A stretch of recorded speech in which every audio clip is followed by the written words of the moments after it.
Hello, Pastor. Happy birthday. Oh, malapit mo na akong abutan. Konti na lang, aabutan mo na ako. Sabi may mga nagsasabi na kapag ka daw nagse-celebrate ng birthday, lalo na kung ito ay taon-taon nagbe-birthday, ay mahaba ang kanilang mga buhay. Siyempre naman, pagka hindi ka nagbe-birthday, history na lang tayo. Sabi sa Psalms 118, verse 24, "This is the day that the Lord has made. You will rejoice and be glad in it." Actually, kapag binabasa natin ang verse na yon ay laging meron tayong reason to rejoice kasi yon ay ginawa ng Panginoon para sa atin at tayo ay makapamuhay ng tama. Kumusta ka na? Huwag mong pabayaan ang iyong pangatawan. Ang Panginoon, maraming blessings sa atin. May kalakasan, may kagalingan sa mga pagkakasakit. Pero ang pangalaga sa ating katawan ay ibinigay sa atin ng ating Panginoon. Kaya nga, mag-enjoy sa buhay, dyan sa Japan, masarap mag-enjoy dyan, pero ingatan natin ang ating mga pangatawan.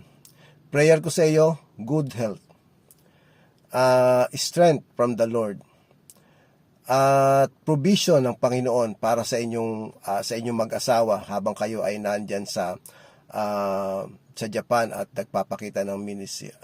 Alam ko naman na si Pastora Malu ay matapat na sumusuporta sa iyo at ikaw ay kanyang inaalagaan. Hindi ko na kinakailangang sabihin pa. Pero tulungan natin yung ating mga sarili upang tayo ay mga maingatan. Sabi ng mga ngaral, Ecclesiastes 3:1, "There is time for everything." Marami kang time sa ministry, pero meron ka ring dapat time para sa iyong sarili.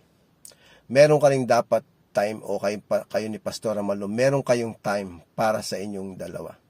Enjoy life to the fullest bilang mga mag-asawa o bilang isang individual.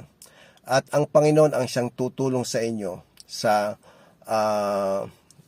lahat ng inyong mga ginagawa. Maging matapat lang tayo sa paglilingkod natin sa Kanya. Hindi tayo pababayaan ng ating Panginoon. Sa Koga Church, maraming salamat sa inyo sa inyong pagsuporta sa inyong pastor, sa pagkapasailalim sa kanilang mga pangunguna. At dalayan ko sa inyong lahat dyan, Koga Nazarene Christian Church, pagpalain kayo ng Panginoon, tulungan kayo ng Panginoon. Yung wisdom ng Panginoon mapa sa inyo upang sa lahat ng inyong mga gagawin ay hindi ito masayang. Kahit maraming mga pagsubok, trials o mga challenges na dumating sa buhay, makakaya natin ang lahat kasi merong Diyos na tumawag sa atin at yung Diyos na yon ang siyang patuloy na sasama sa atin. Again, kay Pastor Asing, happy birthday. At ingatan ka ng Panginoon sa lahat ng iyong mga ginagawa. At lahat ng daan ng paglingkod ay matagpuan nyo na madali para sa inyo.